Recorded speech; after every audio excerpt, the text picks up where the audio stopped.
जैसे कि हमें विषय के बारे में हमें पता है कि हमारा जो मित्र अभ्यास में बुद्धत्व मानव का आदर्श का अभ्यास करते हुए आगे हम बढ़ रहे हैं।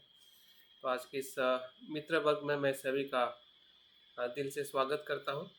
और जिस प्रकार से हमने महामंगल सूत्र को संगायन करते हुए हमारा मंगल किस प्रकार से बुद्ध ने हमें बताया है कि मनुष्य का मंगल हित कल्याण किन बातों में है। तो उसकी शुरुआत बुद्ध उसमें करते हैं कि जो अज्ञानी लोग हैं, दुर्संगति है, उससे दूर रहना ये उत्तम मंगल है। तो दुर्जन या जो अहितकारी जो मित्रता है, वहाँ से लेके निर्वाण प्राप्ति तक बुद्ध उपदेश उसमें करते हैं कि अंतिम जो कल्याणकारी जो तत्व है या मनुष्य का कल्याण अगर किसी में हो सकता है तो वो है निर्वाण प्राप्त करना। तो बुद्ध की हर एक शिक्षा में अगर हम उसका एक सार निकालते हैं कि बुद्ध क्या बताना चाहते हैं या बुद्ध के पूरे शिक्षा का निचोड़ क्या है, तो दो शब्दों में बुद्ध की पूरी शिक्षा का निचोड़ हम देख सकते हैं। एक ये है कि दुख को कारण के साथ में समझना और दुखों से मुक्त होना, जिसे हम दुख का संपूर्ण निरोध कहते हैं और उसी को हम निर्वाण कहते हैं। तो बुद्ध की पूरी शिक्षा, बुद्ध ने जो भी उपदेश लोगों को या हम सबको मानव जाति को उन्होंने जो उपदेश दिए हैं, तो उसका एकमात्र उद्देश्य यह है कि दुख का संपूर्ण निरोध करना। तो भंते संरक्षित जी भी बताते हैं कि निर्वाण का उद्देश्य जब हम तय करते हैं तो हमने बहुत ही प्रामाणिकता के साथ दुख के अस्तित्व को स्वीकार करना अनिवार्य है। अगर दुख के अस्तित्व को हम स्वीकार नहीं करते हैं या दुख की पहचान अगर हमें नहीं होती है और उसको हम समझ नहीं पाते हैं, तो निर्वाण प्राप्त करना ये सिर्फ कल्पनात्मक उद्देश्य रहेगा, वो उसका हमें अनुभव बिल्कुल नहीं हो पाएगा। भले हम निर्वाण का उद्देश्य लेके हम बहुत अपने आप को स्थापित करते हैं कि हमें निर्वाण प्राप्त करना है, लेकिन निर्वाण प्राप्ति की जो प्राथमिकता जो है वो है कि हमारे दुख को स्वीकार करना और उसके लिए हमें स्वयं के लिए प्रामाणिक रहना, यही उस उद्देश्य की तरफ जाने का सबसे बड़ा बल है। बाकी बल हमें कभी काम में आ सकते हैं, नहीं आ सकते हैं, लेकिन अगर हम अपने दुखों के प्रति अगर प्रामाणिक है कि मैं दुखी हूँ और दुख का कारण मुझे समझ में आ रहा है, जैसे जैसे हमें दुख का कारण समझ में आता है वैसे वैसे निर्वाण का उद्देश्य जो है या उसके तरफ जाने का हमारा जो मार्ग जो है वो आगे बढ़ते जाता है और वही निर्वाण का अनुभव है। तो जैसे कि हमने कल देखा था कि निर्वाण का अर्थ क्या है, उसके अलग अलग स्वरूप में, अलग उसके गुणों में, तो आज थोड़ा हम उसको और एक आगे का उसका स्तर है, जिसे कह सकते हैं कि निर्वाण किस प्रकार से कोई व्यक्ति प्राप्त करता है या निर्वाण का प्रकार या भेद के अनुसार निर्वाण कैसे होता है।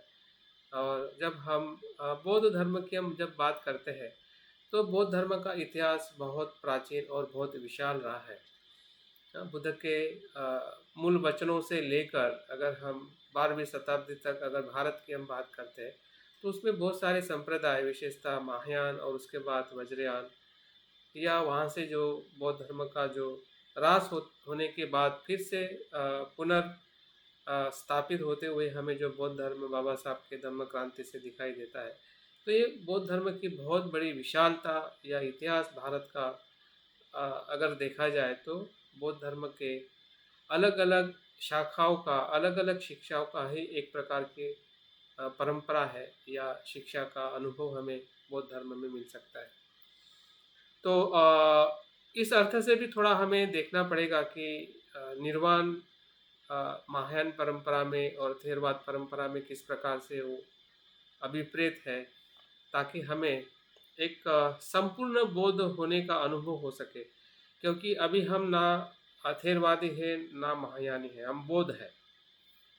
और एक संपूर्ण बौद्ध होने के नाते हमें जितनी भी शाखाएँ हैं या जो भी बौद्ध दर्शन है उसकी विशेषता सत्य को किस प्रकार से वो अभिव्यक्त करते हैं या निर्वाण को किस प्रकार से वो परिभाषित करते हैं, उसकी कहीं न कहीं थोड़ी जानकारी हमारे पास में होना बहुत ज़रूरी है, ताकि हम अपने निर्वाण के मार्ग को सुचारू रूप से समझ सकें। क्योंकि अभी हमारा कर्तव्य है कि हम निर्वाण को कैसे देखते हैं या कैसे समझते हैं। अगर हम ही संभ्रमित हो जाएँगे और एक ही पक्ष को देखेंगे कि जो एक परंपरा से आया हुआ है और दूसरी परंपरा से आया हुआ जो पक्ष अगर हमें समझ में नहीं आ पा रहा है, तो निश्चित ही है कि संपूर्ण जो बौद्ध धर्म का जो दर्शन है, उससे हम वंचित रहेंगे और हमें जो आज के परिप्रेक्ष्य में जो निर्वाण की परिभाषा समझते हुए हमारे मार्गों को हम कैसे अ सक्रिय करें या किस प्रकार से हम उस मार्ग पर चलें, तो कहीं न कहीं हमारे मन में काफ़ी कुछ संभ्रम या उसकी जो अस्पष्टता हमारे मन में बनी रह सकती है। तो इसलिए हमें थोड़ा उसको अ, स्पष्टता को समझने के लिए या स्पष्टता रखने के लिए हमने थोड़ा दोनों पहलुओं को हम आज देखने वाले हैं कि वो क्या थेरवाद परंपरा में निर्वाण क्या है, महायान परंपरा में निर्वाण क्या है और किस प्रकार से दोनों निर्वाणों का जो अनुभव है, वो एक दूसरे से कैसे भेद रखता है और एक दूसरे से कैसे जुड़ा हुआ है।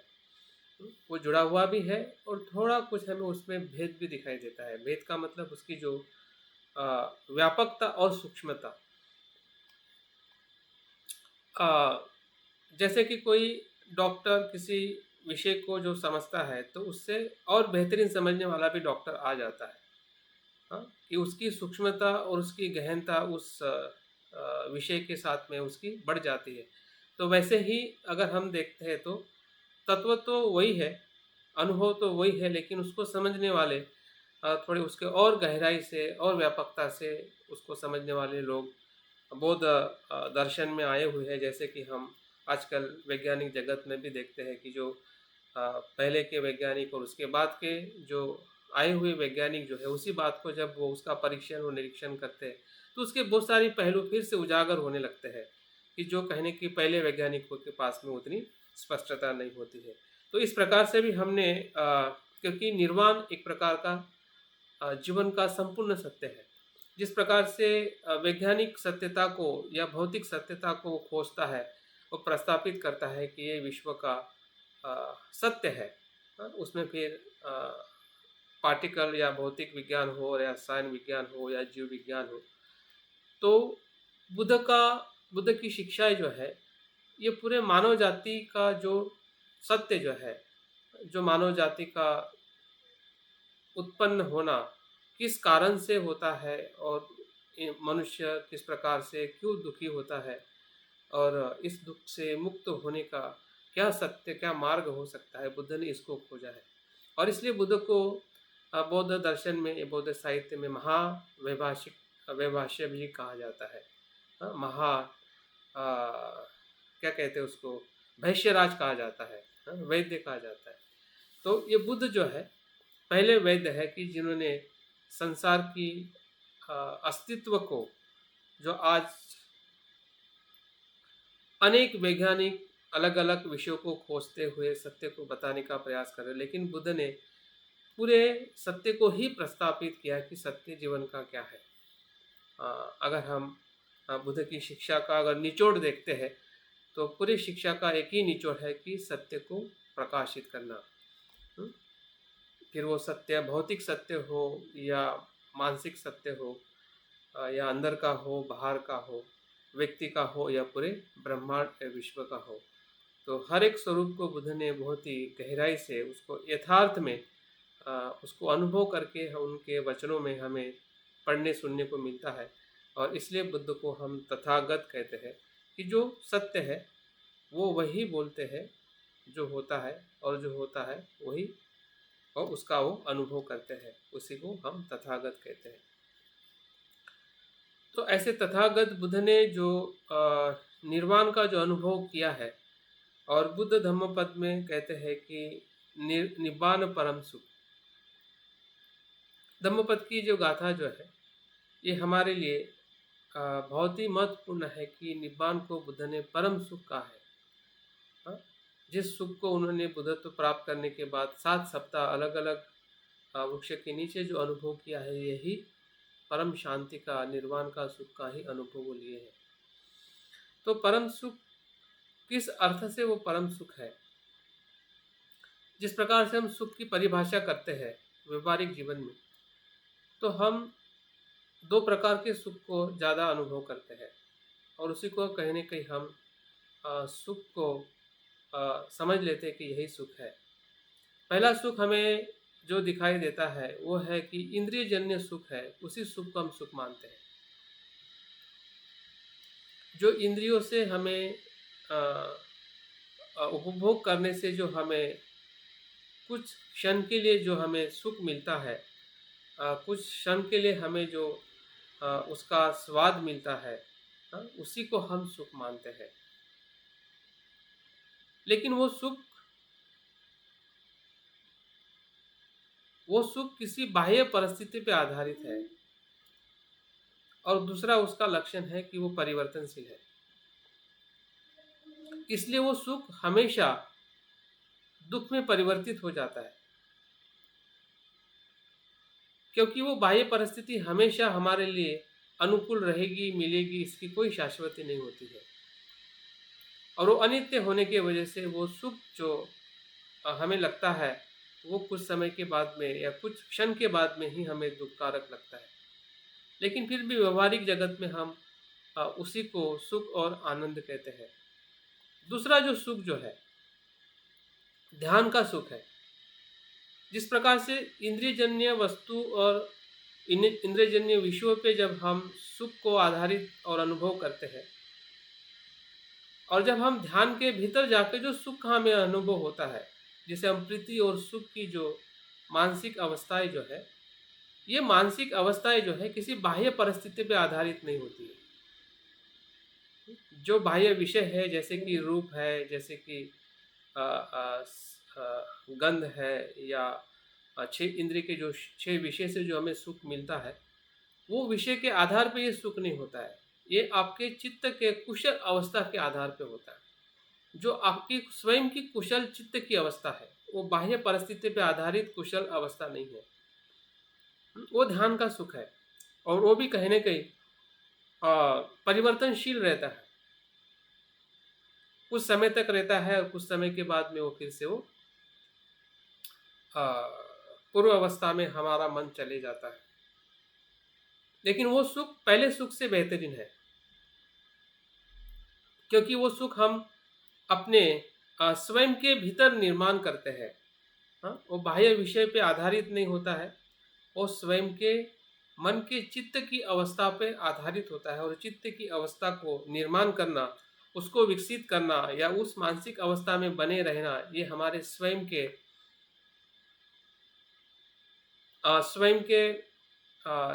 कार्य पर या स्वयं के संकल्प पर आधारित है।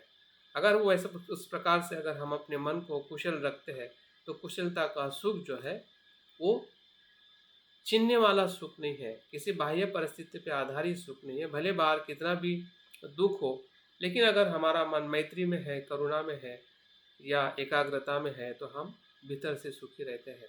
तो ये दूसरी प्रकार का सुख है। तीसरे प्रकार का सुख निर्वाण का सुख है, और इसलिए बुद्ध ने उसको परम सुख कहा है।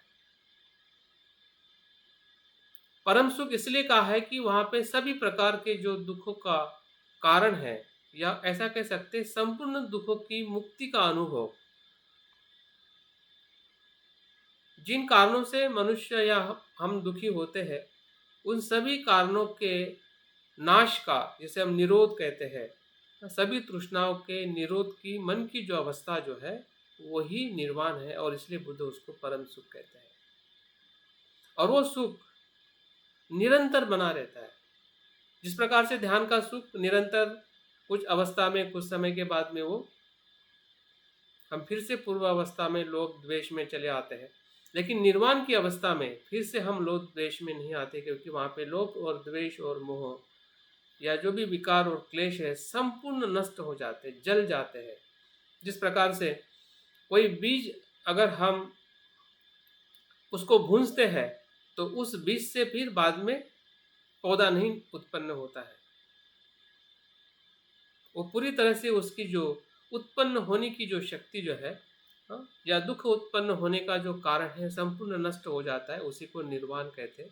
और उस अर्थ से निर्वाण जो है क्या है, परम सुख है, जिसमें अविद्या और सभी प्रकार के आश्रय जो है निरस्त हो जाते हैं, समाप्त हो जाते हैं, नष्ट हो जाते हैं। और उस अर्थ से निर्वाण जो है परम सुख है, जो सांसारिक इंद्रियजन्य सुखों से और इवन ध्यान के सुखों से भी, सुख से भी वो संपूर्ण है। और इसलिए बुद्ध ने जब आलार काला मुद्दक राम पुस्तक के पास में ध्यान साधना सीखते हैं, और उनको ध्यान में जो सुख मिलता है, तो वो ध्यान के भीतर ही वो सुख का अनुभव होता है। लेकिन जैसे वो ध्यान के बाहर आ जाते हैं तो फिर से उनके मन में राग द्वेष मोह उत्पन्न होते हैं, और तब उनको लगता है कि जो ध्यान मैंने सीखा है वो संपूर्ण सुख का अनुभव नहीं है। और इसलिए फिर से वो अपने मार्ग को बदल कर क्लेश का मार्ग या 6 साल का जो कठोर तपस्या है वो भी करके फिर उसका भी त्याग करके मध्यम मार्ग से वो उस निर्वाण सुख को प्राप्त करते हैं, जिसमें संपूर्ण जो आश्रव है, अविद्या है, तृष्णा संपूर्ण नष्ट हो जाती है। उसी को निर्वाण कहते हैं। तो ऐसी मन की अवस्था है कि जिसमें शांति और निर्मलता और शुद्धता का चित्त का अनुभव ही निर्वाण है। तो इस प्रकार से हम निर्वाण के अर्थों को आगे बढ़ाते हुए जब हम उसको दो प्रकार से देखते हैं या दो परंपराओं में देखते हैं, तो क्या किस शब्द से और किस प्रकार से उसको कहा जाता है, उसके बारे में थोड़ा मैं बात करने वाला हूँ। तो अगर मैं फिर से रिक्वेस्ट करना चाहूँगा कि जो लोगों का नेटवर्क सही है अपनी वीडियो को ऑन रखें,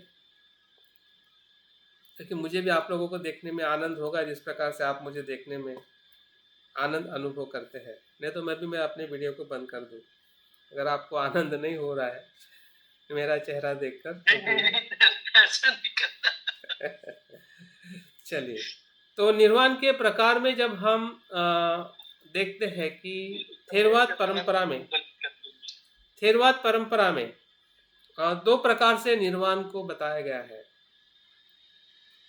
थेरवाद परंपरा में दो प्रकार के निर्वाण को बताया गया है। शब्दशः उसका अर्थ समझते हुए बाद में उसके थोड़े और उसके अनुभव के तरफ हम आगे बढ़ेंगे, और हमें इसकी भी स्पष्टता हो जाएगी कि जब थेरवाद परंपरा में जो निर्वाण की परिभाषा की गई है और महायान परंपरा में और एक निर्वाण की अनुभव की बात की गई है, तो इन सभी अनुभवों को हमने किस प्रकार से समझना चाहिए। अपने पारंपरिक जो दर्शन है, और हम अपने अनुभव के तौर पे भी उसको कहीं ना कहीं अपने मन में या हमारे अनुभव में उसको हम देख सकते हैं। तो पहला जो प्रकार बताया जाता है, जो शब्द इस्तेमाल किया जाता है, उसको सोपादिशेष निर्वाण कहते हैं। सोपादिशेष निर्वाण कहते हैं। अभी सोपादिशेष निर्वाण का जो शब्दशः अर्थ जो होता है कि सोपादिशेष, सोपादिशेष मतलब कुछ तो भी बाकी रहना। क्या बाकी रहना? कि जो उपादान स्कंद जो है उसके साथ में निर्वाण को प्राप्त करना, पंचस्कंद रहते हुए निर्वाण को प्राप्त करना। इसमें ऐसा हम कह सकते हैं कि एक प्रकार से इसी शरीर में जो हमारा 5 फीट या 6 फीट का शरीर है, ये पंचस्कंद रहते हुए ही विमुक्ति सुख का अनुभव करना। मतलब पंचस्कंद है, लेकिन इस पंचस्कंद के अंदर जो चित्त जो है वो कैसा है? विमुक्त चित्त है, जिसे हम अरहंत का चित्त कहते हैं, या अरहंत की अवस्था को जीवित रहते हुए अरहंत की अवस्था में आ जाना, या अरहंत की अवस्था को प्राप्त करना, या दूसरा ऐसा भी कह सकते हैं कि राग द्वेष मोह को संपूर्ण नष्ट करने वाली मन की जो अवस्था जो है, हाँ, ये जो अवस्था अभी तक जो भी हमने निर्वाण का अर्थ देखा हुआ है, हाँ, उस अर्थ से, हाँ, उसको सोपाधिशेष निर्वाण कहा गया है। मतलब मनुष्य के जीवन रहते हुए, हाँ, जीवन रहते हुए ही निर्वाण को प्राप्त करना, अरहंत पद को प्राप्त करना ही सोपाधिशेष निर्वाण है। उदाहरण के तौर पे अगर निर्वाण को प्राप्त करते हैं तो इसी ही पंचस्कंद के रहते हुए, हाँ, हम अरहंत होते हैं या निर्वाण को प्राप्त करते हैं, तो वो उस प्रकार का निर्वाण कहलाता है। और बुद्ध का भी निर्वाण, जब वो निर्वाण प्राप्त होते हैं या निर्वाण को जब अनुभव करते हैं, या उनके जितने भी अनुयायी ने जो निर्वाण को अनुभव किया है उनके जीवन हयात में, तो वो सभी अवस्थाएं जो है वो इसी ही निर्वाण के प्रकार में आती है। और दूसरा जो प्रकार का निर्वाण जो है, जस्ट मिनट सर, और सर दोबारा बोलिए, नाम नहीं समझ में आ रहा। सोपाधिशेष निर्वाण, सोपाधिशेष, सोपाधिशेष, दिशेष समझ में नहीं आता है। सोपाधिशेष, ये अभी, हाँ, ये मतलब टेक्निकल टर्म है, टेक्निकल वर्ड है, इसलिए उसको हम सोपाधिशेष मतलब कुछ तो भी शेष रहना, कुछ तो भी, और कुछ तो भी शेष मतलब पंचस्कंद शेष रहना, पंचस्कंद के साथ में निर्वाण को प्राप्त करना, या मन की उस मुक्त अवस्था को प्राप्त करना, तो ये सोपाधिशेष निर्वाण है। दूसरा जो निर्वाण बताया जाता है इससे विपरीत है, जिसको अनुपादिशेष निर्वाण कहते हैं। अनुपादिशेष मतलब इसमें पंचस्कंद भी नहीं रहते हैं। जब व्यक्ति जब निर्वाण प्राप्त करके अपने पंचस्कंद को वो छोड़ता है, जिसे हम मृत्यु कहते हैं, उस अवस्था को, अरहंत जब मृत्यु होता है, तो तब ये द्वितीय निर्वाण में वो प्रवेश करता है, जिसे हम बुद्ध को महापरिनिर्वाण कहते हैं, क्योंकि उन्होंने निर्वाण प्राप्त किया और उनका जब देहांत हुआ, जिसे हम पारंपरिक शब्दों में हम मृत्यु कहते हैं, तो निर्वाण प्राप्त व्यक्ति जब पंचस्कंदों का भी त्याग करता है, जिसे हम मृत्यु कहते हैं, तो उस अवस्था को, बुद्ध के अवस्था को महापरिनिर्वाण कहते हैं। और सामान्य जितने भी अरहंत का जो मृत्यु होता है, उसको निरुपाधिशेष निर्वाण कहते हैं। ये सोपाधिशेष है, ये निरुपाधिशेष है। निरुपाधिशेष मतलब पंचस्कंद से पूरी तरह से विमुक्त हो जाना। पहले निर्वाण में चित्त विमुक्त होता है, और इस दूसरे प्रकार के निर्वाण में चित्त के साथ पंचस्कंद भी विमुक्त हो जाता है। मतलब फिर से उस पंचस्कंद का जन्म नहीं होता है, पुनर्जन्म नहीं होता है। किसका पुनर्जन्म नहीं होता है? कि जिन्होंने निर्वाण को प्राप्त किया है, या जिसने चित्त से निर्वाण को प्राप्त किया है, फिर भी उसका शरीर वो कार्यान्वित है, जो अपने जीवन को जब तक चलाता है, जब तक उसकी आखिरी सांस वो छोड़ता नहीं है, या मृत्यु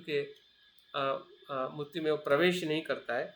तो इस अर्थ से जब हम देखते हैं कि एक ज्ञान से प्राप्त हुआ निर्वाण और एक मृत्यु से प्राप्त हुआ निर्वाण, सामान्य शब्द में अगर हमें समझना है कि एक ज्ञान से प्राप्त हुआ निर्वाण, जो सोपाधिशेष निर्वाण है, हमें ज्ञान हो जाता है, बोध हो जाता है, और दूसरा जो निर्वाण जो है वो व्यक्ति जब मृत्यु में प्रवेश करता है, तो उसी को ही निरुपाधिशेष मतलब सभी संपूर्ण स्कंद की विमुक्ति, या फिर से पुनर्जन्म का नहीं होना, या उनका फिर से आवागमन रुक जाना, उस प्रकार से उस निर्वाण को हम देख सकते हैं या हम समझ सकते हैं।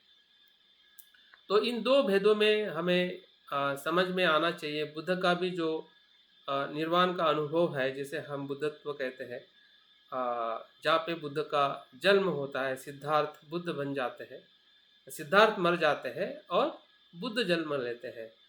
हाँ, और बुद्ध का जब अंतिम सांस 80 साल के बाद जब वो महापरिनिर्वाण प्राप्त करते हैं, हाँ, तो वो जो है उसको हम उनके संपूर्ण पंचस्कंद के साथ, हाँ, उनका संपूर्ण विच्छेद या विमुक्ति की जो अवस्था है उसको हम कह सकते हैं। तो एक शारीरिक, एक मानसिक विमुक्ति, और दूसरी जो शारीरिक मानसिक के साथ में शारीरिक विमुक्ति, इस प्रकार से हम निर्वाण के जो पारंपरिक जो थेरवाद परंपरा है या बुद्ध से आई हुई जो अनुभूति है या अनुभव के तौर पे उसको हम देख सकते हैं और समझ सकते हैं। अभी जब हम देखते हैं कि महायान परंपरा में इन दोनों निर्वाणों को तो स्वीकार किया गया है, लेकिन फिर से एक नए प्रकार के निर्वाण के स्वरूप को उन्होंने अपने परंपरा में जोड़ा है, जिसे अप्रतिष्ठित निर्वाण कहते हैं। अप्रतिष्ठित निर्वाण महायान परंपरा में ये दो निर्वाण को तो उन्होंने स्वीकार किया है कि ये दोनों प्रकार से निर्वाण का स्वरूप होता है, या भेद के रूप में दो प्रकार का निर्वाण होता है। लेकिन उन्होंने और एक प्रकार उन्होंने अपने दर्शन में या उनके चिंतन में उन्होंने प्रवेश किया है या उन्होंने प्रतिष्ठापित किया है, वो है अप्रतिष्ठित निर्वाण। अभी ये अप्रतिष्ठित निर्वाण का जो पूरा जो कनेक्शन जो है, उसका संदर्भ जो है बोधिसत्व मार्ग के साथ में जुड़ा हुआ है।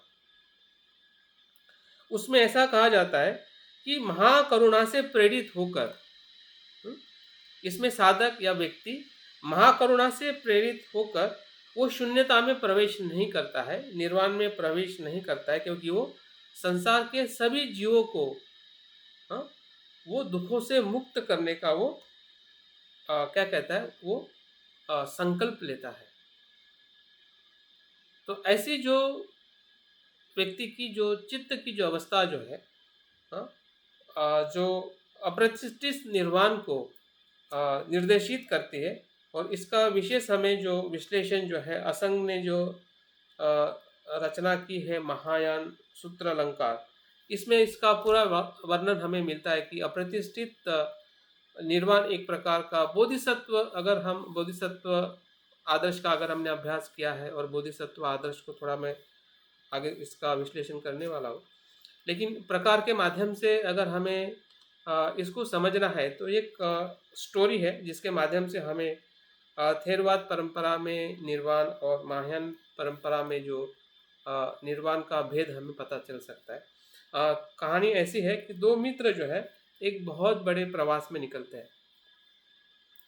दोनों मित्र जब प्रवास में निकलते हैं और उनके पास एक उद्देश्य होता है कि हम ऐसी जगह की खोज करें कि जो बहुत ही सुंदर हो, श्रेष्ठ हो और अद्भुत हो। तो इस प्रकार से वो जब प्रवास करते हैं, तो प्रवास करते करते कुछ दिनों तक वो गांव से भीतर होते हुए प्रवास करते हैं। उनके पास में जो कुछ भी भोजन होता है, पानी होता है, धीरे धीरे उसका इस्तेमाल करते करते उसका प्रमाण भी कम होने लगता है। कुछ सप्ताह वो जंगलों से प्रवास करते हैं। तो जंगलों में से भी प्रवास करने के कुछ सप्ताह के बाद फिर ऐसी जगह ऐसा प्रवास आता है जिसे हम रेगिस्तान का प्रवास कहते हैं। और इस रेगिस्तान के प्रवास में कुछ दिनों के बाद उनके पास का जो भोजन है, पानी है, धीरे धीरे कम होने लगता है, समाप्त होने लगता है। और एक दिन ऐसा आता है कि उनके पास में ना खाने को होता है ना पीने को होता है। लेकिन फिर भी दोनों मित्र जो है बहुत ही मैत्रीपूर्ण और साहसता से वो प्रवास करते हैं, क्योंकि अभी वो पीछे भी नहीं जा सकते हैं और आगे जाने के लिए भी उनको बहुत सारी दिक्कतें वो देखते हैं कि ना कोई वहाँ पे प्रवासी है, ना कहीं पे उनको पानी मिल रहा है, ना कहीं पे उनको खाना मिल रहा है। और उनका पूरा खाना और पानी पूरी तरह से समाप्त हो जाता है। एक दो दिन वैसे ही भूखे प्यासे निकालते हुए फिर से उनका प्रवास आगे की तरफ चलते जाते हैं। उनको यकीन होता है, विश्वास होता है कि आगे कुछ न कुछ उनको ऐसी जगह या पानी मिलेगा या ऐसी कुछ जगह मिलेगी जहाँ पे वो आनंद का या सुख का अनुभव ले पाएंगे। आखिरी दिन ऐसा उनको लगने लगता है कि जो रेगिस्तान का जो रेत जो है वो सूर्य के प्रकाश में चमकने लगता है, और चमकने से उनको लगता है कि वो पानी है। जैसे उसके पास में जाता है तो वो पानी नहीं होता है, वो चमकती हुई रेत होती है। तो ऐसे अनुभव से गुजरते गुजरते जब वो आगे बढ़ते हैं और मृत्यु के एकदम समीप आने वाले होते हैं, वैसे ही एक जगह उनको दिखने लगती है, हाँ, जो बहुत ही सुंदर है। इतनी सुंदर है, बगीचा है, पानी है, बहुत ही ऐसा सुंदर ऐसा परिसर उनको दोनों को भी दिखने लगता है। और एक उसमें से जो मित्र होता है उस सुख को देख के, हाँ, और प्यासा होने की वजह से उस सुख को देख के तुरंत उस जगह में वो चला जाता है। हाँ, दीवार होती है, दीवार को कूद के वो उस भूमि पे चला जाता है, जिसे हम सुख की भूमि कहते हैं या जिसे हम दूसरे अर्थ में निर्वाण कहते हैं। लेकिन दूसरा जो मित्र सोचता है कि अगर मैं भी चला जाऊं तो मेरे पीछे या इस राह पर चलने वाले, भटकने वाले ऐसे बहुत सारे मुसाफिर हैं जिनको ये पता नहीं है कि इस रास्ते में इतनी सुंदर जगह यहाँ पर अस्तित्व में है। तो क्यों ना मैं उस सुख को न पाते हुए मैं फिर से उस जगह पे जाऊं जिस जगह से लोग आना जाना करते हैं, ताकि मैं उन लोगों को, उस यात्रियों को, उस लोगों को मैं मदद कर सकूं कि आप इस रास्ते से नहीं, इस रास्ते से इधर से आप जाइए, ताकि आपको जो सुख चाहिए, आपके जीवन में जो दुख है उसको आप मुक्त कर सकते हैं। तो दूसरा मित्र जो है फिर से वापस आके उसी रास्ते पे खड़ा रहता है या वो लोगों को मदद करने के लिए अपने संकल्प को स्थापित करता है। तो इसमें हम देख सकते हैं कि दोनों मित्र जो है एक ही उद्देश्य के लिए आगे बढ़ते हैं, लेकिन जैसे वो समीप आता है तो एक मित्र, हाँ, वो पूर्ण सुख में प्रवेश कर लेता है, जिसे हम निर्वाण का सुख कहते हैं, हाँ, जिसे हम स्वयं के सुख को ही सुखी करना या स्वयं के दुख को ही दुख से मुक्त करना। लेकिन दूसरा जो मित्र जो होता है, हाँ, वो उस सुख का अनुभव लेकर ये उसमें न बहते हुए फिर से वो वापस आता है करुणा से और लोगों को मदद करता है कि अ, किस प्रकार से इधर से वो सुख की तरफ लोग आ सकें। तो इसमें एक जो उस भूमि में प्रवेश करता है वो अरहंत अरहंत का उद्देश्य है, या हम उसको कह सकते हैं कि वो थेरवाद परंपरा का जो लक्ष्य है। लेकिन जो अप्रतिष्ठित जो निर्वाण है, वो उस निर्वाण का भी वो क्या कहता है, त्याग करता है, और वो फिर से अपने लोगों को या जो मात्रा को मदद करने के लिए उसी मार्ग पर आके लोगों को मार्गदर्शन करता है और अपने सत्य की तरफ ले जाने के लिए मदद करता है।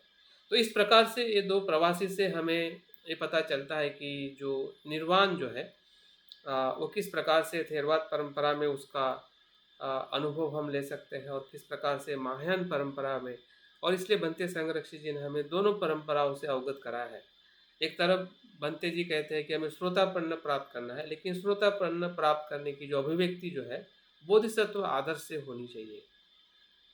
उधर भी उतना ही बनते हमें संकेत देते हैं कि हमने बोधिसत्व मार्ग का भी अनुसरण करना है।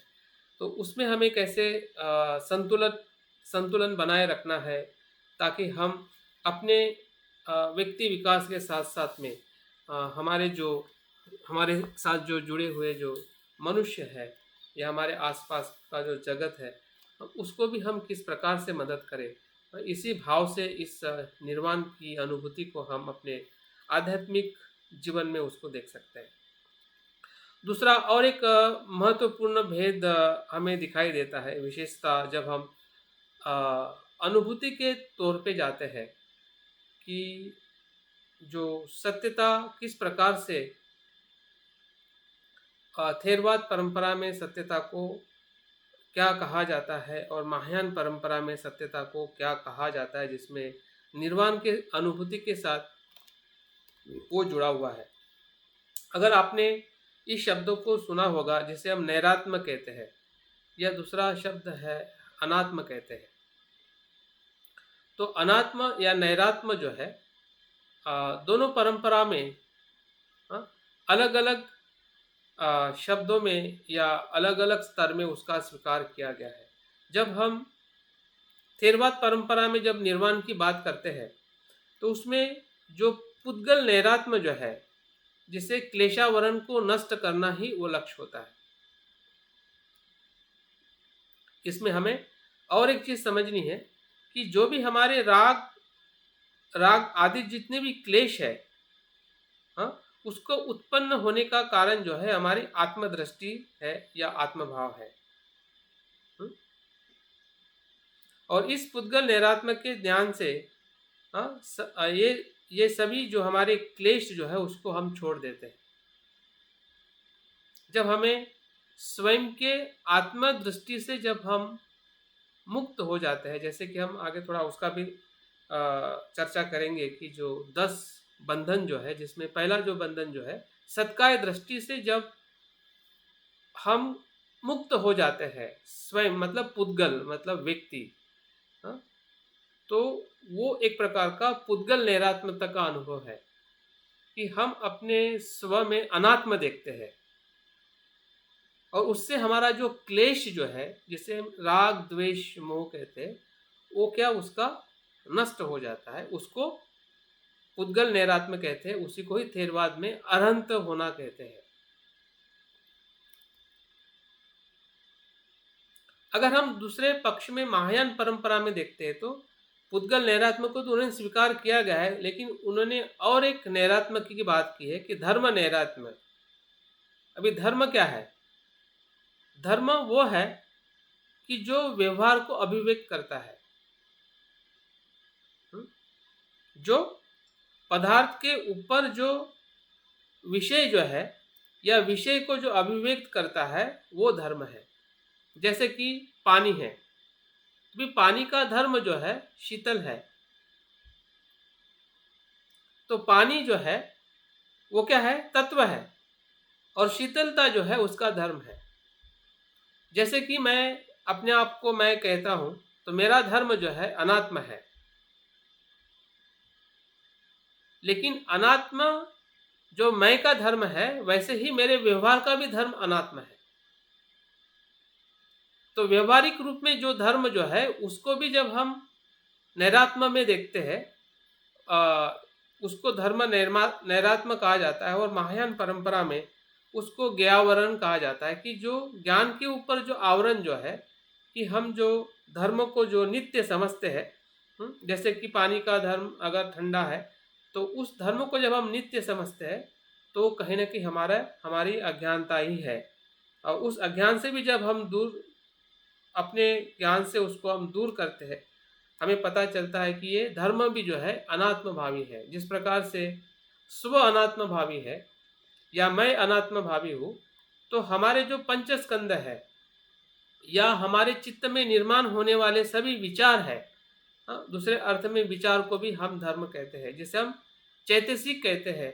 तो वो चैतसिक धर्म भी अनात्म है, वो भी अपने आप में स्वतंत्र नहीं है। जैसे कि मैं स्वतंत्र नहीं हूँ या मैं अनात्म हूँ, वैसे ही मैं के भीतर जो भी धर्म या गुण धर्म जो निर्माण होते हैं, वो भी अनात्म है।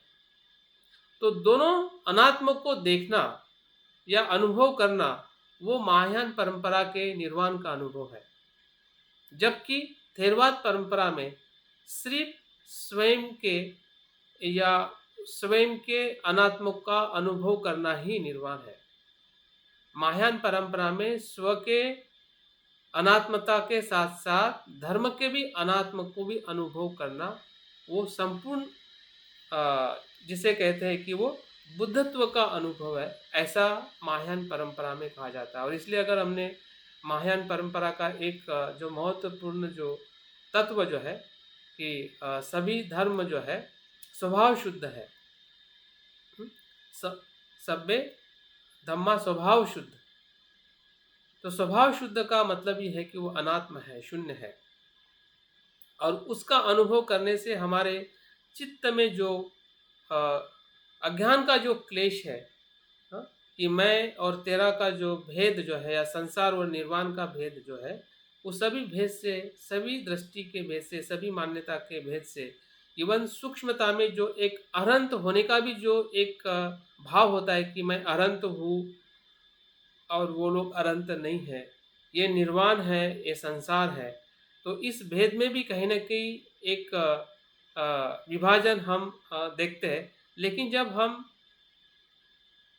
दोनों को भी जब अनात्म देखते हैं, हाँ, तो दोनों भेद के ऊपर उठने की जो अवस्था है वही बुद्धत्व है।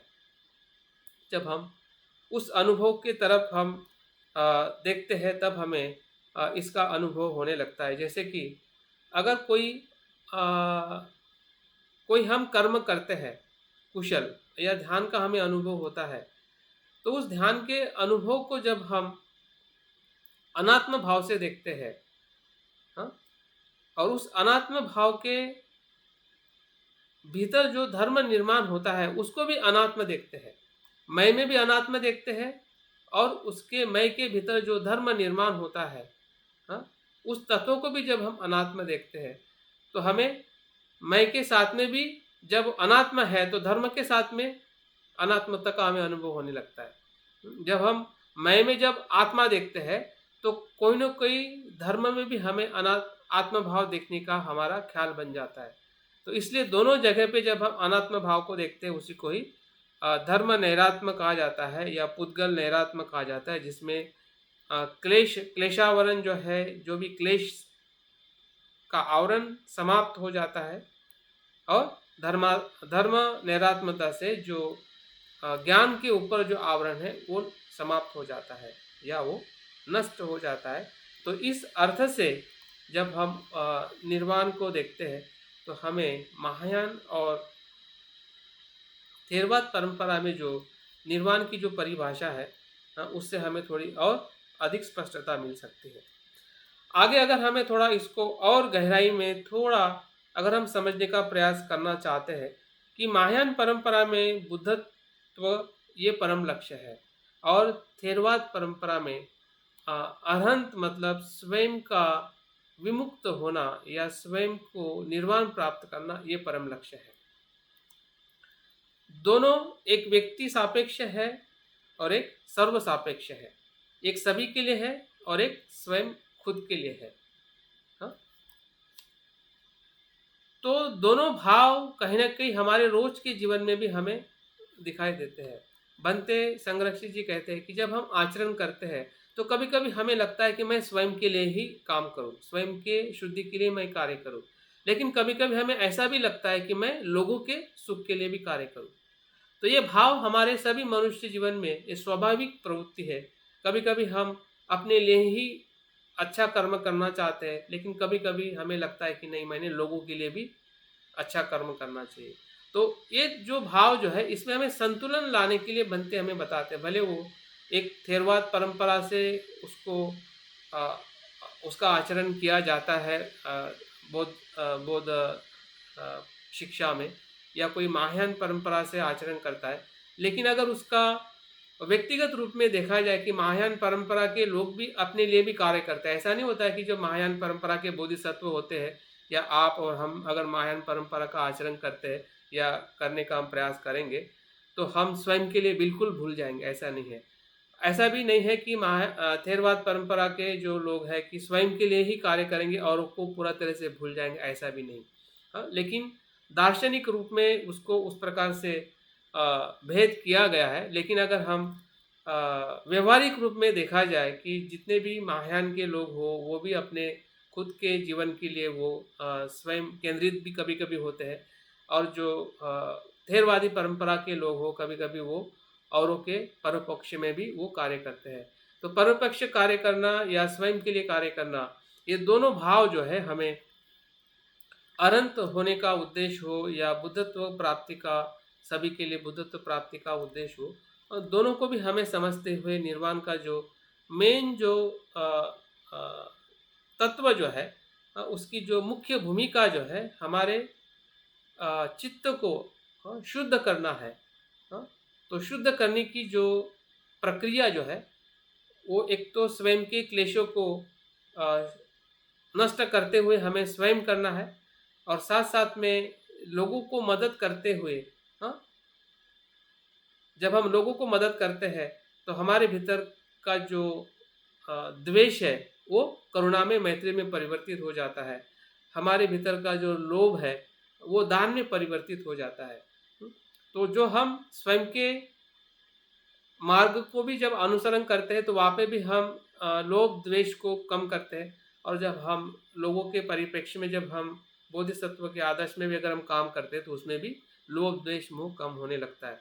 तो अगर उसका अनुभव अगर देखा जाए तो दोनों का अनुभव सापेक्ष है, एक दूसरे के साथ में जुड़ा हुआ है। बिल्कुल वो एकदम अलग अलग नहीं है, भले वो परंपराएं अलग अलग समय में विकसित हुई है या उसका अलग अलग देशों में उसका बोलबाला है, लेकिन जब हम बौद्ध धर्म को एक समग्र रूप में जब अभ्यास कर रहे हैं, क्योंकि हमारे पास जो बौद्ध धर्म जो है अभी भारत का जो आधुनिक बौद्ध धर्म जो है, ना वो थेरवाद है, ना महायान है, ना वज्रयान है। जितने भी पारंपरिक बौद्ध देश है, श्रीलंका है, म्यांमार है, तिब्बत है, जापान है, तो उनके पास में एक अपना ट्रेडिशन बौद्ध धर्म है जो अपने आप को थेरवादी कहते हैं, कोई महायानी कहता है, कोई वज्रयानी कहता है। लेकिन आज हम परिप्रेक्ष्य में बौद्ध के भारतीय परिप्रेक्ष्य में अगर हम देखते हैं कि बाबा साहब के धम्म क्रांति के बाद या हमारे संघ के माध्यम से जो बौद्ध धर्म को हम अध्ययन कर रहे हैं, आचरण करके हम आगे बढ़ रहे हैं, तो उसमें ऐसी कोई पारंपरिक जो जड़ता है या पारंपरिक जो रूढ़िवादी जो सोच जो है उससे हम थोड़ा ऊपर उठ के उसके जो महत्वपूर्ण जो उसके पहलू है उसको समझते हुए हमने निर्वाण को या जो भी मार्ग हम अनुसरण कर रहे हैं उसको हमें समझ के आगे बढ़ने की बहुत ज़रूरी है, क्योंकि हमारे आचरण से ही आने वाला जो बौद्ध धर्म जो है या बुद्ध की जो सही शिक्षा जो है लोगों के बीच में जाने वाली है। तो अगर संभ्रमित है, अगर हमें स्पष्टता नहीं है, तो निश्चित ही है कि हमारे साथ में जुड़ने वाले लोग भी कहीं ना कहीं वो अस्पष्ट रहेंगे, और बौद्ध धर्म जिस गति से आगे बढ़ना चाहिए वो गति शायद हम नहीं दे पाएंगे। तो हमारी सबसे बड़ी जिम्मेदारी है कि हमें हमारी स्पष्टता और गहरी करनी है। जब हम अरहंत के मार्ग की तरफ देखते हैं तो उसमें 4 भूमि की बात की गई है, और जब हम बुद्धत्व या महायान की परंपरा में जब हम देखते हैं तो उसमें 10 भूमि की बात की गई है। तो 10 भूमि जो महायान परंपरा से या निर्वाण का जिसको हम कह सकते हैं, वो निर्वाण का मार्ग भी कह सकते हैं या निर्वाण का अनुभव भी कह सकते हैं कि 10 भूमि के माध्यम से निर्वाण का अनुभव कोई भी व्यक्ति महायान परंपरा से लेता है। और थेरवाद परंपरा में जो 4 भूमि है जिसमें श्रोतापन्न है, सकृतागामी है, अनागामी है और अरहंत है। कल भी मैंने शायद इसके बारे में थोड़ी बात की थी और समझने का प्रयास किया था कि जिसे हम आर्य कहते हैं, तो आर्य की जो 4 जोड़ियां है जिसमें मार्ग और फल को काउंट करते हुए उसको बताया जाता है, तो उसी ही 8 जोड़ी को 4 भूमि में, हाँ, भूमि का मतलब है एक मन की उच्च अवस्था। भूमि कभी कभी शब्दों को हम जमीन से ही समझ बैठते हैं कि जमीन मतलब भूमि है, लेकिन ये भूमि ये शब्द जो है बौद्ध धर्म में एक चित्त की उच्च अवस्थाओं को बताया गया है, जो भौतिक रूप में हमें शायद वो जगह दिखाई नहीं देती है, या कोई ऐसी जगह नहीं है जिसको हम भूमि कहते हैं, जो भौतिक जगत में हमें भूमि दिखाई देती है और हमें पता चलता है कि ये भूमि वो जगह है। लेकिन जब हम मानसिक अवस्था की जब हम बात कर रहे हैं तो उस मानसिक अवस्था में जो घटक है जिसे हम कह सकते हैं जो तत्व रहते हैं, जैसे कि काम भूमि है, उसमें पूरा काम ही काम होता है, उसमें पूरी तरह से इंद्रिय विषय जो सुख है उसी के आधारित जो जीने वाला व्यक्ति है, समुदाय है या हम स्वयं भी है, तो हम देख सकते हैं कि हम उस भूमि से जुड़े हुए हैं, उस मानसिक अवस्था से जुड़े हुए हैं। तो उसी प्रकार से जो श्रोतापन जो अवस्था की जो भूमि है उसमें 2 बातें महत्वपूर्ण बताई जाती है। एक तो ऐसा हमने बार बार अभ्यास किया है और हम भी स्वयं जब अपने निर्वाण के उद्देश्य को हम सही में प्रामाणिकता से आगे बढ़ते हैं तो 3 जो बंधन है वहाँ पे टूटने लगते हैं मार्ग में। अगर हम मार्ग से चल रहे हैं तो हमारे 3 बंधन टूटते हुए हमें दिखाई देते हैं और जैसे 3 बंधन टूट जाते हैं तो हम उस फल को प्राप्त करते हैं जिसे हम श्रोतापन्न कहते हैं। एक मार्ग और उसको अनुभव करना जिसे फल प्राप्त होना, और फल प्राप्त होना ही वो श्रोतापन्न की भूमि है। या मतलब उस भूमि में हम अभी स्थिर हो जाते हैं, उस मानसिक अवस्था में स्थिर हो जाते हैं जिसे हम श्रोतापन्न कहते हैं। और श्रोतापन्न में जो 3 बंधन जो है, जो सत्काय दृष्टि है, विचिकित्सा है और शीलवत परामर्श, पूरी तरह से क्या हो जाते हैं, समाप्त हो जाते हैं। समाप्त हो जाते हैं मतलब वो नष्ट हो जाते हैं। मतलब जिस बंधन से हम काम लोक में या दुख में रहते हैं, या हमें सत्य और असत्य का संपूर्ण बोध नहीं होता है, तो उस भूमि से उठकर हम ऐसे भूमि में प्रवेश करते हैं कि हमें सत्य और असत्य पूरी तरह से स्पष्ट दिखने लगता है। ऐसा हम कह सकते हैं कि सत्य को सत्य समझते हैं और असत्य को असत्य समझते हैं, शुभ को शुभ समझते हैं, अशुभ को अशुभ समझते हैं, कुशल को कुशल समझते हैं, अकुशल को अकुशल समझते हैं, मिथ्या को मिथ्या समझते हैं, सत्य को सत्य समझते हैं। तो ऐसी जो चित्त की जो अवस्था जो है, जिसमें ये जो 3 बंधन जो है हमेशा हमें प्रभावित करते हैं और हम उस भूमि तक प्रवेश नहीं कर पाते। लेकिन जैसे जैसे हम सत्काय दृष्टि जो है, फिर आत्मा का भाव हो या नित्य का भाव हो, मैं का भाव हो, अहंकार का भाव हो, स्वार्थ का भाव हो, ममत्व का भाव हो, सभी ये जो भाव जो है वो सभी सत्काय दृष्टि के कारण हमारे अस्तित्व में होते हैं। और उसको जैसा हम तोड़ते हैं, वो बंधन से जब ऐसा मुक्त होते हैं, वैसे ही विचिकित्सा और शीलवत परामर्श भी टूटने लगता है। और उसी अवस्था को श्रोतापन्न की अवस्था कहते हैं। और ऐसा कहा जाता है कि वो व्यक्ति जो है वो इस मनुष्य लोक में 7 बार तक ही उसका जन्म होता है, पुनर्भव होता है। उसके बाद में वो निर्वाण को प्राप्त करता है, या उसके पहले भी वो निर्वाण को प्राप्त कर सकता है। 7वें जन्म के ऊपर नहीं आता है, 8वां जन्म नहीं होता है। मतलब यहाँ पे पूरी तरह से निश्चित हो जाती है उस साधक की, उस व्यक्ति की, कि वो व्यक्ति निर्वाण को आने वाले 7 जन्म के भीतर वो सुनिश्चित है कि उसको निर्वाण प्राप्त होना ही होना है। तो ये जो अनुभूति जो है, इस अनुभूति को भंते संरक्षित जी ने काफ़ी अच्छी तरह से उसको अध्ययन करके, अनुभव करके हमारे बीच में जो शरण गमन के या जो कुछ भी हमें अध्ययन कराया जाता है, जिसमें हम आध्यात्मिक मृत्यु और आध्यात्मिक पुनर्जन्मों को जब हम देखते हैं कि स्व की आसक्ति से या स्व की मृत्यु को हम जब अनुभव करते हैं, स्व के अनात्म भाव को जब हम देखते हैं, वही आध्यात्मिक मृत्यु है। ये मृत्यु कोई शारीरिक मृत्यु नहीं है, एक मानसिक या एक भ्रम से बाहर आने का अनुभव है। तो उस भ्रम से जैसे बाहर आते हैं वैसे ही हम स्रोत में प्रवेश करते हैं और हमारा जो अनुभव जो है, या इस श्रोतापन्न जो भूमि का जो लक्षण जो है, वो हमें अनुभव होने लगता है। उसके बाद सकृतागामी जो व्यक्ति जो होता है, ऐसा कहते हैं कि उसके बाद के जो और 2 बंधन जो है वो उसको ढीले करता है, जिसमें कामराग या व्यापाद है।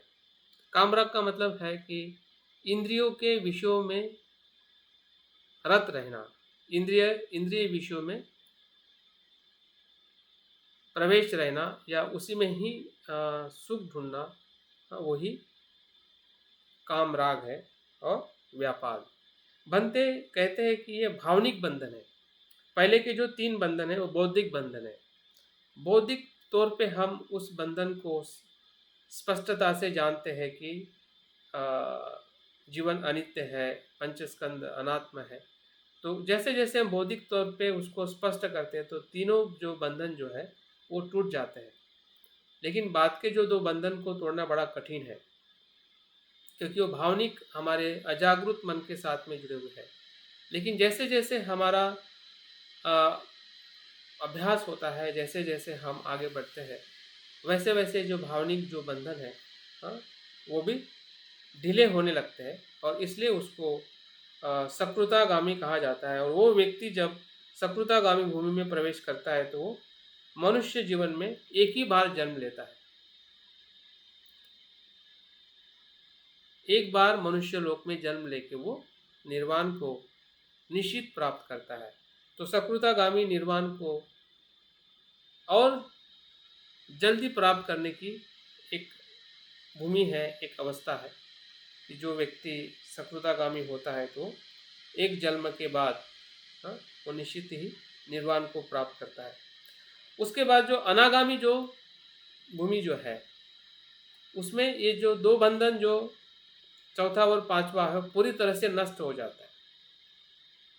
मतलब पहले 3 बंधन और बाद के 2 बंधन, ऐसे 5 बंधन से मुक्त व्यक्ति को अनागामी कहता है। शब्द में ही उसका अर्थ जुड़ा हुआ है। अनागामी मतलब फिर से मनुष्य जीवन में उत्पन्न नहीं होना। ये जो व्यक्ति जो होता है, इस अवस्था में आने के बाद फिर से मनुष्य जीवन में वो मनुष्य योनि में उसका जन्म नहीं होता है। उसका मनुष्य योनि में जन्म नहीं होता है, मतलब वो ऐसे शुद्ध भूमि में जन्म लेता है और वहीं से वो वहाँ से वो निर्वाण को प्राप्त कर लेता है। उसे अनागामी कहते हैं। और उसके बाद के जो छठा जो बंधन है, जिसे रूप राग कहा गया है, या रूप लोक के प्रति जो आसक्ति है। अरूप राग जो 7वां नंबर का है। 8वां जो है मान और अहंकार है, और 9वां है औदोच्य, जिसे चंचलता कहते हैं, और 10वां जो अज्ञान है, अविद्या है। तो इस प्रकार के 5 जो बाकी के जो बंधन जो है, जो तोड़ता है या टूट जाते हैं, तो वो अनंत की भूमि है, जिसमें संपूर्ण मुक्त व्यक्ति, जैसे अभी तक हम जो कुछ भी देख रहे हैं कि निर्वाण मतलब क्या, कि निर्वाण की बहुत सारी हमने व्याख्या देखी, अर्थ देखा, उसका प्रकार देखा।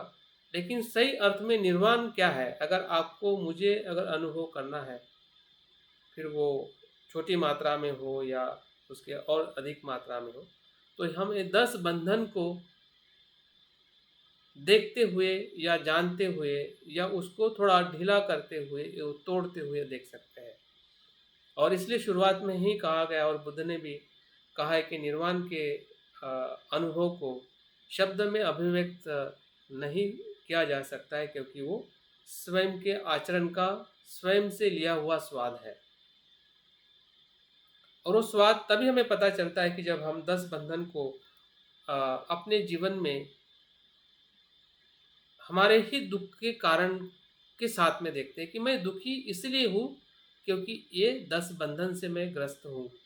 मेरा दुख जो है, जो सुबह शाम या पल पल में जो मुझे दुख होता है, या दुख का मुझे जो अनुभव हो रहा है, भले बाहर से मैं दुखी नहीं दिखता हूँ या मैं कहता हूँ कि मैं सुखी हूँ, लोग भी कहते हैं कि आप सुखी हैं, लेकिन फिर भी जो मुझे एक भीतर से जो एक चुभते रहता है कि मैं कुछ तो भी मैं दुख का अनुभव कर रहा हूँ अपने जीवन में, तो उस दुख का अनुभव कहाँ पे छुपा हुआ है, इसी बंधनों में छुपा हुआ है। और इस बंधन को अगर हम देखते हैं, तो निश्चित ही है कि निर्वाण की तरफ जाने का हमारा मार्ग वैसे शुरू हो जाता है कि निर्वाण वो तभी प्राप्त होता है जब हमें ये 10 बंधन को हम धीरे धीरे अपने दुख के कारण के साथ देखते हैं कि इसी के वजह से मैं दुखी हूँ। सत्काय दृष्टि हो, विचिकित्सा हो, सिल्वर परामर्श हो, राग द्वेष मोह हो, हाँ, इसी के कारण मैं पल पल दुखी हो रहा हूँ। इस दुख से मुझे मुक्त होना, यही मेरा सबसे बड़ा कर्तव्य है। और उसी प्रकार से जब हम आगे देखते हैं, तो हमारा निर्वाण का अनुभव हमारे जीवन में कहीं न कहीं होने लगता है। सर एक मिनट जरा, ये अनागामी में कौन से बंधन टूटते हैं और अनंत में कौन से, ये दोबारा जरा। अनागामी में जो सकृतागामी में जो दो बंधन ढीले होते हैं वही टूटते हैं, जिसमें काम, राग और व्यापाद है। चौथा और पांचवा वहां पे पूरी तरह से टूट जाते हैं। सकृतागामी में वो ढीले होते हैं, लूज होते हैं।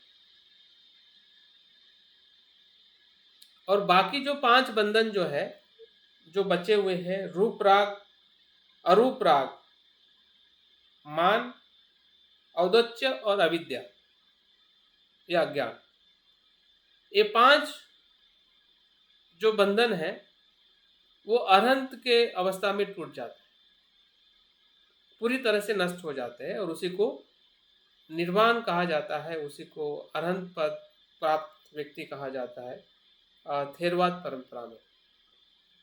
या हमारे खुद के व्यक्तिगत विमुक्ति को भी अगर हमें जज करना है या उसका प्रमाण देखना है कि सही में मैं उस अवस्था में प्रवेश कर रहा हूँ, उस मार्ग पे हूँ या नहीं हूँ, तो इस 10 बंधन में से पहले जो 3 बंधन को अगर हम फोकस करते हैं तो वहाँ से हमें समझ में आने लगता है कि हम सही में उस मार्ग पर है या नहीं है। तो थेरवाद परंपरा के साथ जब हम महायान परंपरा की जब बात करते हैं तो महायान परंपरा में 10 भूमि की बात की गई है। मैं संक्षिप्त में बता के मेरी बात को यहाँ पे मैं पूर्ण करना चाहूँगा। 10 भूमियाँ अगर हम महायान परंपरा का अभ्यास करते हैं, और बाबा साहब ने भी धम्मचक्र प्रवर्तन जो बुद्ध का उपदेश है उस प्रवचन में भी बुद्ध ने बाबा साहब ने 10 भूमि का उल्लेख किया है बोधिसत्व चर्या को लेकर। तो उस 10 भूमि का आचरण करना ये महायान परंपरा के बुद्धत्व के अनुभव का स्वरूप है, जिसमें पहली जो भूमि जो है वो मुदिता है। पहले आप उसको शब्द में समझ लीजिए, बाद में थोड़ा एक उसका अर्थ बता के मैं उसको बताने का प्रयास करूँगा। पहली जो भूमि है मुदिता है। मुदिता का अर्थ ये होता है कि शुद्ध ज्ञान की ओर अग्रसर होना, मतलब एक प्रकार से हम धम्म छंद कह सकते हैं कि धम्म छंद की तरफ या बुद्धत्व के और अग्रसर होना, जिसमें हमें एक मुदिता का भाव उत्पन्न होता है कि मुझे निर्वाण को प्राप्त करना है या सत्य को प्राप्त करना है या शुद्ध ज्ञान को प्राप्त करना है, मुदिता भाव। दूसरी जो भूमि जो है पहले भूमि से थोड़ी और आगे जाती है, जिसमें विमला भूमि कहता है। विमला भूमि विमला भूमि का अर्थ ये बताया जाता है कि अष्टांगिक मार्ग में प्रतिष्ठित होना। अष्टांगिक मार्ग में प्रतिष्ठित होना मतलब शील समाधि जो हम आचरण करते हैं, शील समाधि और प्रज्ञा युक्त काया वाचा मन से आचरण करना, जिससे हम विमल मतलब एक प्रकार की शुद्धता का हम अनुभव करते हैं। तीसरी जो भूमि जो है ये भी, इसका भी अनुभव हम जैसे शील का पालन करते हैं और हम धम्म जीवन को अगर हम थोड़ा अगर विश्लेषण करते हैं कि मैं सही में इस भूमि में कैसे कैसे अपने आप को देखता हूँ या समझ पाता हूँ कि जब मैं धम्म छंद में रहता हूँ और अष्टांगिक मार्ग का जब मैं अनुसरण करता हूँ, तो ये एक प्रकार की हमारी वही चित्त की अवस्था है जिसे हम विमला भूमि कहते हैं। तीसरी भूमि जो है वो प्रभाकरी भूमि है। प्रभाकरी, इसमें क्या होता है कि जो विषय और विषय का जो द्वैत है, उस मिथ्या ज्ञान को हम जान लेते हैं। जो विषय है और विषयी है, विषय और विषयी का मतलब ये है कि जो आलंबन है और जानने वाला है, उसका जो द्वैत है, उसका जो मिथ है या उसकी जो मिथ्या धारणा है उसको हम जान लेते हैं। इस प्रकार से मिथ्या दृष्टि को जानना एक प्रकार से, मिथ्या दृष्टि को जानना ही एक प्रकार से प्रभाकरी है। प्रभाकरी एक प्रकार से, प्रभा का मतलब होता है प्रकाश, प्रज्ञा का प्रकाश या दृष्टि का प्रकाश, कि मिथ्या दृष्टि को हम जान लेते हैं। हमें पता चलने लगता है कि जो आत्मभावादी दृष्टि है या मिथ्या दृष्टि है, उसको हम जानने लगते हैं। ऐसी जो भी मन की अवस्था उसको हम प्रभाकरी कहते हैं। चौथी जो अवस्था जो है अर्ची अर्चिष्मति, ये शब्द थोड़े संस्कृत के शब्द है, तो शब्दों को थोड़ा पहली बार हम सुन रहे हैं या हम समझने का प्रयास कर रहे हैं।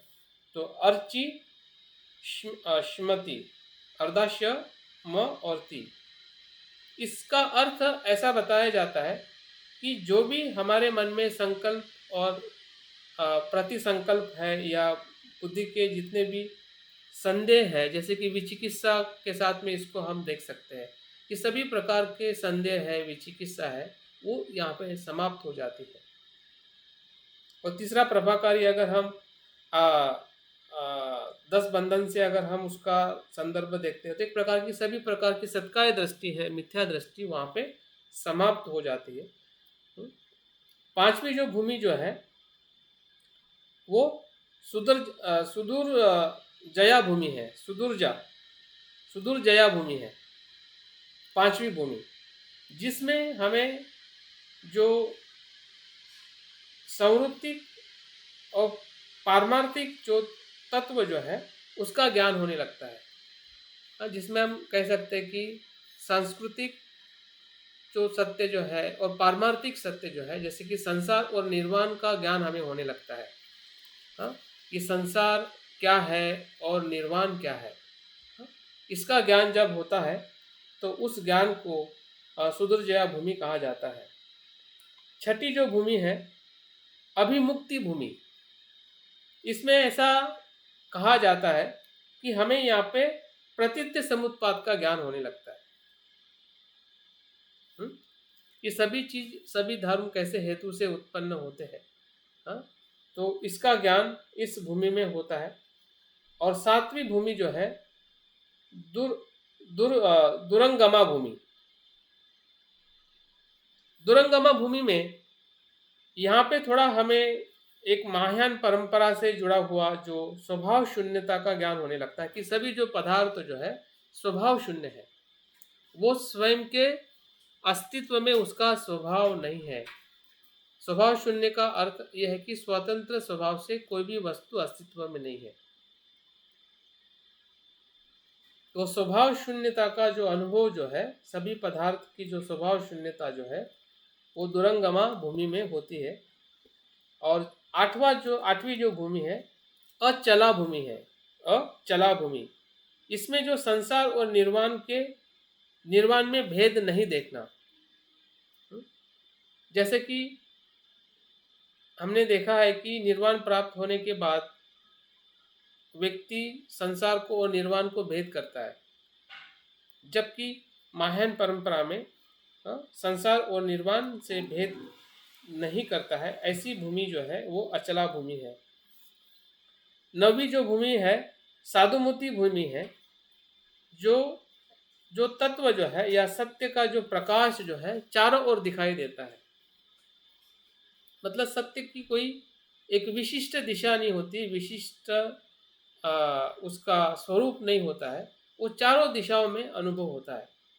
अंदर भी होता है, बाहर भी होता है, इधर भी होता है, उधर भी होता है। मतलब ऐसा नहीं कि वो एक दिशा में हमें सत्य दिखाई देंगे, दूसरे दिशा में देखेंगे तो सत्य नहीं दिखाई देगा, ऐसा अनुभव नहीं है। वो हर दिशा में सत्य का जो अनुभव जो है, जिसे साधुमती भूमि कहा जाता है। आखिरी और 10वीं जो भूमि है जिसमें धर्म मेघ का जो अर्थ बताया जाता है कि स्वयं तत्व के रूप हो जाना, मतलब स्वयं बुद्ध हो जाना, स्वयं सत्य हो जाना, या स्वयं विशुद्ध हो जाना, मूल स्वभाव का अनुभव करना, जिसे हम बुद्ध का स्वभाव कहते हैं, उसका स्वयं साक्षात्कार करना, तो ये धर्म में भूमि है। तो इस प्रकार से 10 भूमि और 10 बंधन को भी अगर हम थोड़ा उसका तुलनात्मक भी अध्ययन करते हैं तो कुछ बातें इसमें छठे भूमि तक तो थेरवाद परंपरा से ही आ जाती है, लेकिन उसके बाद की जो 8वीं 7वीं 8वीं 9वीं और 10वीं भूमि जो है वो कहीं ना कहीं शून्यता है, या जो शून्यता का बुद्धत्व का जो अनुभव जो है उसके ज्ञान को, उसके अनुभव को उसमें अभिव्यक्त करने का वो प्रयास कर रहे हैं। लेकिन अगर हम देखा जाए तो दोनों वो एक दूसरे से जुड़ी हुई है। अगर हम अपने अभी के समग्रता में अगर हम देखना चाहते हैं, क्योंकि हम एक साथ में दोनों दर्शन का अभ्यास कर रहे हैं और हम समझने का प्रयास कर रहे हैं कि थेरवाद सर छठी परंपरा में भूमि क्या है? छठी भूमि, कौन सी छठी भूमि का नाम क्या है? अभिमुक्ति, अभी जिसमें प्रतीत्य समुत्पाद का ज्ञान होता है। तो ये शब्द हमने कहीं ना कहीं अभ्यास किए हुए हैं, जो भी हमने भूमि में देखे हैं। लेकिन शब्द ये उस समय जो संस्कृत का जो कुछ भी प्रभाव रहा है और उस संस्कृत में जो साहित्य लिखा गया है, उस संस्कृत के जो अर्थ के साथ में इसका जब हम जो बुद्ध की शिक्षा में या महायान की परंपरा की शिक्षा में उसका अर्थ देखते हैं, तो बहुत कुछ है उसके हम बहुत ही समीप है। कहीं ना कहीं हमने उसके बारे में अष्टांगिक मार्ग में हो या अलग अलग अभ्यास के माध्यम से हमने अभ्यास किया है, तो हमें कहीं ना कहीं इसका अनुभव हो रहा है कि सही में हम इस भूमि के माध्यम से हम अपने निर्वाण की जो अनुभूति है या बुद्धत्व की जो अनुभूति है, वो किस प्रकार से बुद्ध या बौद्ध धर्म में बताई गई है, तो इसका हमें कहीं ना कहीं अनुभव हो रहा है। अंतिम मैं एक बात करते हुए अपनी बात को मैं समाप्त करना चाहूँगा। जैसे कि निर्वाण और मोक्ष को हमने समाज में या बौद्ध परंपरा में या अन्य परंपरा में कैसे देखते हैं। अगर हम मोक्ष और निर्वाण का अगर उद्देश्य देखते हैं, तो दोनों जगह पे जीवन को मुक्त करने की अनुभूति का एक सामान्य अर्थ दिखाई देता है। मोक्ष में भी वही कहा जाता है कि जीवन से या संसार से भव से मुक्त होने का अनुभव, और निर्वाण में भी उसी ही अर्थों को इंगित किया गया है, लेकिन उसमें बहुत ही महत्वपूर्ण फर्क है। जब हम निर्वाण के परिप्रेक्ष्य में जब देखते हैं, तो निर्वाण में किसी का मुक्त होना अभिव्यक्त नहीं होता है, उसमें कोई मुक्त होता है, मैं मुक्त होता है, ऐसा निर्वाण में अनुभव नहीं होता है, क्योंकि मैं है ही नहीं, तो मैं की मुक्ति कैसी होगी। तो किसी का मुक्त होना निर्वाण का अर्थ नहीं है। तो क्या है, बल्कि एक प्रकार से शांति का या उपशमन होना, या परम सुख का अनुभव करना निर्वाण का अर्थ है। मैं का मुक्त होना निर्वाण का अर्थ नहीं है। लेकिन मोक्ष में अगर हिंदू परंपरा में या अन्य किसी भी परंपरा में अगर मोक्ष का जब अर्थ हम देखते हैं, तो वहाँ पे जो आत्मा जो है या मैं है, वो मैं मुक्त होने के अर्थ से उसको बताया जाता है। और उस अर्थ से जो मोक्ष का जो पूरा संदर्भ जो है आत्मा के साथ में इंकित किया हुआ है। जबकि जब हम निर्वाण की जब बात करते हैं, वहाँ पे मैं है ही नहीं, तो मैं मुक्त होने के अर्थ से निर्वाण को हमने नहीं देखना चाहिए, बल्कि वो एक प्रकार के चित्त की वो ऐसी शुद्ध अवस्था है, शांत अवस्था है, जिसके कारण हम अशांत होते हैं राग द्वेष मोह से। वो क्लेश को नष्ट हो जाने के वजह से वो चित्त की जो अवस्था जो है उसका अनुभव निर्वाण है। जैसे कि तृष्णा से छुटकारा पाना या प्रदीप का बुझ जाना। हाँ हाँ और यहाँ पर कोई निर्वाण प्राप्त करने वाला शेष नहीं होता है। मोक्ष में शेष होता है, जिसे आत्मा कहते हैं, जो नित्य है मोक्ष के संदर्भ में। लेकिन निर्वाण के संदर्भ में वहाँ पे ऐसा कोई कर्ता शेष नहीं होता है कि जो निर्वाण को प्राप्त करता है। तो निर्वाण मैं के साथ में जुड़ा हुआ नहीं है। ये हमने खास में ध्यान रखना चाहिए। निर्वाण जो है ये चित्त की या विमुक्ति की मन की अवस्था है, जिसमें किसी प्रकार से भी मैं का होना या नहीं होना वो उसमें अंतर्गत नहीं है।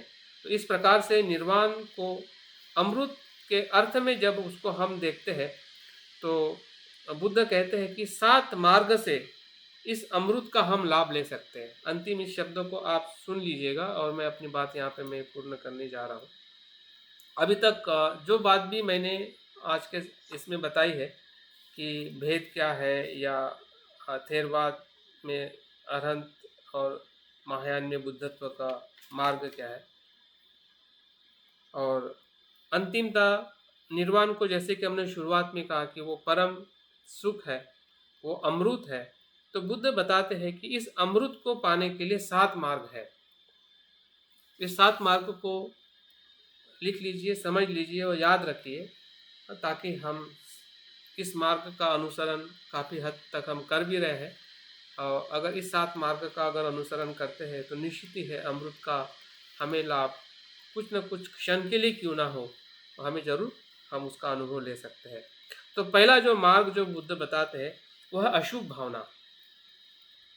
अशुभ भावना करने से निर्वाण का अनुभव हमें मिल सकता है, क्योंकि अशुभ भावना से हमारी जो भी शरीर और काम भोग की जो आसक्ति है पूरी तरह से समाप्त हो जाती है, या उसका हम अनुभव ले सकते हैं। तो अशुभ भावना एक अपने आप में एक निर्वाण का अमृत प्राप्त करने का अनुभव है। दूसरा जो मार्ग बताते हैं मृत्यु भावना, क्योंकि शरीर के प्रति जो हमारी आसक्ति है वही हमारे दुख का कारण है। और जैसे मृत्यु भावना का अगर हम अनुभव करते हैं, चिंतन करते हैं, तो हमें कहीं ना कहीं निर्वाण का अनुभव उसी भावना से हमें होने लगता है। तीसरा जो मार्ग जो है स्वाद का त्याग। सबसे बड़ी हमारी तृष्णा जो है स्वाद है। स्वाद मतलब भोजन नहीं है, भोजन तो अनिवार्य है, जो स्वादिष्ट होना भी चाहिए और स्वादिष्ट खाना भी चाहिए, लेकिन उसके प्रति जो हमारी जो अपेक्षा जो है या उसके प्रति जो हमारी आसक्ति है, उसका त्याग करना है। स्वाद का त्याग नहीं करना है, स्वाद के आसक्ति का त्याग, क्योंकि भोजन हम हमेशा करते हैं और उसके वजह से हमें कहीं ना कहीं जो सच्चा सुख है उधर जाने की हमारी प्रवृत्ति कम हो जाती है। तो इसलिए भोजन करते समय हमने स्वाद के त्याग को अनुभव करना चाहिए, ताकि हम निर्वाण के सुख की तरफ जा सकें। चौथा जो मार्ग जो है वो वैराग्य है, विराग। दूसरे भाषा में उसको अनासक्ति कह सकते हैं, निखम कह सकते हैं। जो अगर हम सम्यक संकल्प में पहला ही जो संकल्प जो है वो निखम है, वैराग्य है। अगर वैराग्य संकल्प में नहीं आता है तो सम्यक दृष्टि संपूर्ण नहीं होती है। सम्यक दृष्टि वैराग्य के साथ में जुड़ी हुई है। जब सम्यक दृष्टि हमें प्राप्त हुई, इसका मतलब वैराग्य होना ही है। अगर वैराग्य नहीं हो रहा है तो हमें सम्यक दृष्टि प्राप्त नहीं हुई है। वैराग्य, विराग या अनासक्ति सम्यक दृष्टि के साथ में जुड़ी हुई है। जैसा है वैसा देख रहे, इसका मतलब वैराग्य वहां पे उत्पन्न होना ही है। तो वैराग्य भी एक अमृत का मार्ग है। पांचवा जो है वो है अनित्यता का अनुभव करना। सभी संस्कार जो चित्त में, शरीर में या पूरे विश्व में जो भी अस्तित्व है, कंडीशनल है, सभी अनित्य है। पार्टिकल से लेके गैलेक्सिक्स तक या हमारे विचारों से लेके भावना तक, पसंद हो ना पसंद हो, सब कुछ अनित्य है। छठा जो अनुभव जो है वो है दुख का अनुभव, असंतोष का अनुभव, अनसेटिस्फैक्टरीनेस का अनुभव, अभाव का अनुभव। जो 4 आर्य सत्य का पहला आर्य सत्य है वो दुख, और 7वां और अंतिम है अनात्मवाद का अनुभव। तो इस प्रकार से जो 7 जो तत्व है, 7 जो मार्ग है, ये अमृत की ओर या निर्वाण की ओर ले जाने वाला पथ है। तो इसमें से बहुत कुछ हमारे पास में अनुभव में है, हमने कुछ इसका अभ्यास भी किया है, और उस अभ्यास से हमें कहीं ना कहीं सूक्ष्म अनुभव हमें ज़रूर आए हैं। और अगर एक क्षण का भी अगर हमें अनुभव आ रहा है, अगर आने का हमें एहसास हो रहा है, तो निश्चित ही है कि निर्वाण जो है वो हमारे बहुत समीप है, या उसके हम बहुत समीप है। हाँ, और इस प्रकार से अगर हम निर्वाण के अर्थ को और उसके मार्गों को अगर हम देखते हैं, तो हमारा जो जीवन का उद्देश्य जो है, वो एकमात्र है कि हमें निर्वाण को अनुभव करना है। तो बहुत बहुत साधुवाद आज के इस सत्र में बने रहने के लिए। जो कुछ अतिरिक्त था, जो बाकी था, उसको मैंने बताने का प्रयास किया है। उम्मीद करता हूँ कि हम सभी इस मार्ग से आगे बढ़ते रहे, स्वयं और एक दूसरे को मदद करते हुए। जय भीम, नमो बुद्धाय। बहुत बहुत पुण्यानुमोदन सर, बहुत बहुत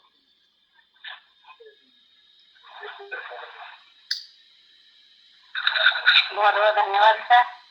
आपने बहुत ही